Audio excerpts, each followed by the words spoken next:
We also want to talk about the legal aspects of this.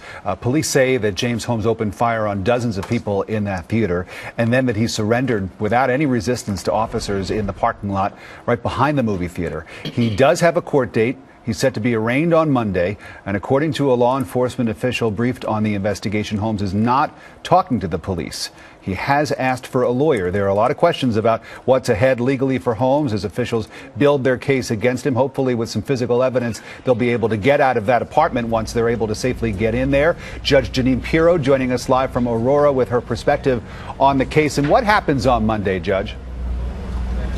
Well, there is talk of an arraignment this Monday at 8:30. Whether or not that will be adjourned, we don't know. And there are any one of a number of things that can happen. Certainly, the defendant, it appears, will be charged with several counts of murder. One, the issue is whether or not this case even goes forward on Monday. As you just said, the defendant has asked for an attorney, or the accused has asked for an attorney. Now we've got to determine whether or not he is competent to understand the nature of the charges and assist in his defense. His attorneys or his team is trying to find that out now, I am sure. And then, of course, people are talking about the issue of insanity, whether or not he will proffer that defense at the time of arraignment. But make no mistake, this is a fluid situation. It is constantly changing. The police right now are very occupied, and they are extremely competent with the issue of making sure that everyone is safe, especially at the apartment where Holmes lived. But any one of a number of things can happen. Ultimately, there is a grand jury in the state of Colorado that will probably hear these charges. So we are just at the beginning of the criminal justice process. You mentioned the counts, murder one. I mean, obviously, this was very premeditated. It took months of planning for him to get the weapons, the ammo, the gear that he used to go in and carry this out. I'm just wondering about the number of counts. We have 12 people who have been killed. We have dozens of people who have been wounded.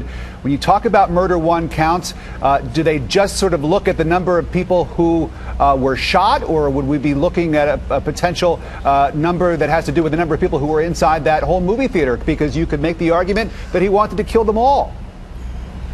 Well, there's no question. There will be many attempted murder charges, but the definite is, as we know right now, there are 12 people who are dead, and this is the kind of crime where you can say it's clearly premeditated based upon the forethought, the planning, the determination that it took to carry out this plan.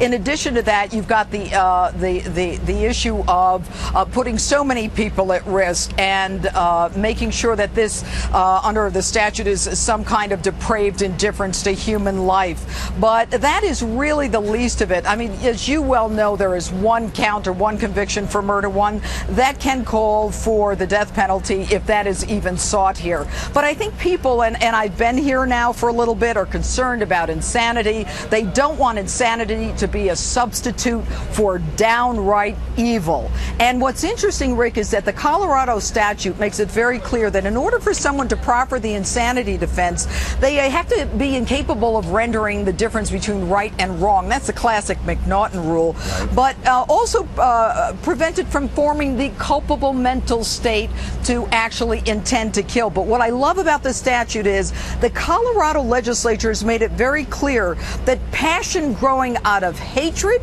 anger, revenge, or evil does not amount to insanity.